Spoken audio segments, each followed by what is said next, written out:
Almost everyone in town had gotten a cat pizza for Christmas, and most of them had gathered in Dr.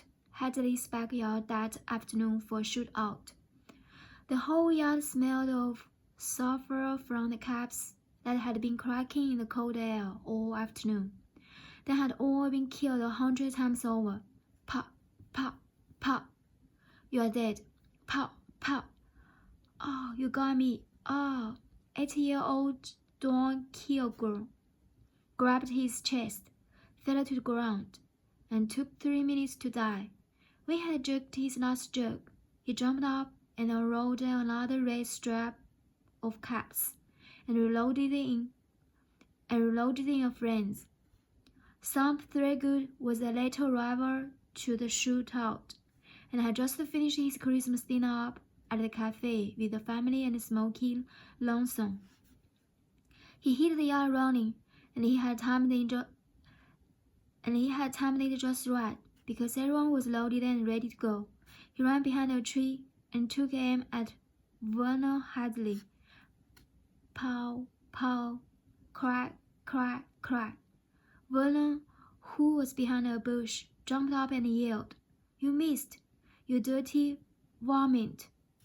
Sam, who had shot all his caps, was busy trying to reload when Bobby Lee Scroggins, an old boy, ran up to him and let him have it. Crack, crack, crack. Pow, pow, pow. Gotcha.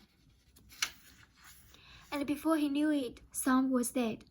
But Sam was game. He reloaded time and time again, only to be killed in the process, over and over again. Paige Hadley, Vernon's little sister, who was in the same class as Sam, came out, all bundled up in her new maroon coat, with her new doll, and sat on the back steps to watch. All of a sudden, it wasn't so much fun to be getting killed over and over, and Sam started desperately trying to get one of them. But there were too many of them, and he wouldn't reload fast enough to protect himself. Crack, crack, crack, killed again. But he kept trying. He made a desperate run and got behind a big oak tree in the middle of the yard, where he could dart out and shoot and draw back behind the tree. He had already killed Don with a lucky shot and was working on Vernon when Bobby Lee jumped up behind him from behind a stack of bricks. Sam turned, but it was too late. Bobby Lee had put 2 guns on him and let him have it with both barrels. Crack, crack, crack, crack, crack. Bobby Lee shouted, "You are dead. You are double dead. Die."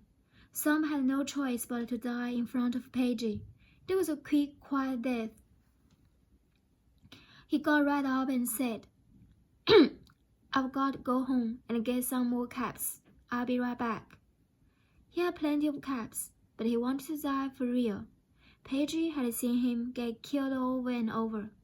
After he left, Paige stood up and yelled at her brother, "You aren't playing fair. Poor Sam has only one arm, and that's not fair. I'm gonna tell Mother on you, Vernon."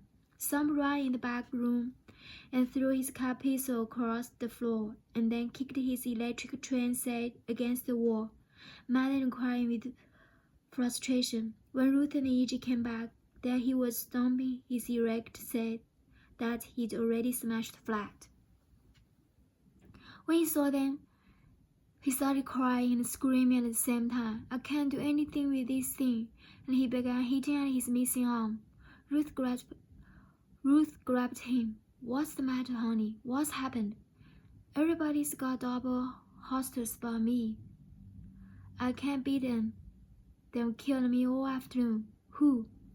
"Don and Vernon and Bobby Lee Scroggins." Ruth said, stricken. "Oh, honey." She knew this day would come, but now that it had, she didn't know what to say. What was there to say? How do you tell a 7-year-old boy that it would be all right? She looked to E.G. for help. E.G. stared at Sam for a minute and then got her coat, picked him up off the bed, put his coat on, and took him outside to the car. Come on, mister, you are going with me. Where are we going? Never mind. He sat there in silence while she drove him down to the river road. When they came to a sign that said Wango Wheel Fishing Camp, she made a turn. Pretty soon they came to a gate made out of two big wagon wheels. Each got out and opened the gates, and then drove on through, down to a cabin by the river. When she got there, she blew the horn, and after a minute, a red-headed woman opened the door. Each told Sam to stay in the car, and she got out and went up to talk with the woman. The dog inside the house was beside itself, jumping up and down, yapping. It was so excited to see her. Each talked for a few minutes, and then the lady went away for a second, and came back and handed Iggy a rubber ball. When she opened the screen door, the little dog flew out and was about to wiggle itself to death. So glad to see her. Iggy walked down over the porch and said, "Come on, lady, come on, girl," and threw the ball up in the air. The little white rat terrier jumped at least 4 feet and caught the ball in mid-air, and then ran back to Iggy and gave it back to her. Then Iggy threw the ball up against the house, and Lady jumped straight up and caught it again. That's when Stomp noticed that the little dog only had 3 legs. That dog jumped and ran after the ball for about 10 minutes and never once lost his balance. After a while, Iggy took the little dog back up to the house, and went inside to say goodbye to the red-headed woman. Then she came back out to the car and drove down a little road, while she parked by the river. "Son, I want to ask you something, son." "Yes, ma'am." "Did that dog look like it was having a good time?" "Yes, ma'am." "Did it look like she was happy to be alive?" "Yes." Did it look to you like she felt sorry for herself?" "No, ma'am." "No, you are my son, and I love you no matter what. You know that, don't you?" "Yes, ma'am. But you know, Stomp, I'd hate like the devil to think that you didn't have any more sense than that poor little dumb dog we saw today." He looked down at the car floor. "Yes, ma'am. So I don't want to hear any more about what you can and can't do, okay?" "Okay." Iggy opened up the glove compartment and pulled out a bottle of Green River whiskey. "And besides, your Uncle Julian and I are going to take you out next week and teach you how to shoot a real gun." "Really?" "Really." She removed the bottle cap and took a swallow. "We are going to make you the best goddamn shot in the state, and just let one of them try and beat you at anything. Here, have a drink." Sam's eyes got big as he reached for the bottle. "Really?" "Yes, really, but don't tell your mother. We'll make those boys wish they hadn't got up in the morning."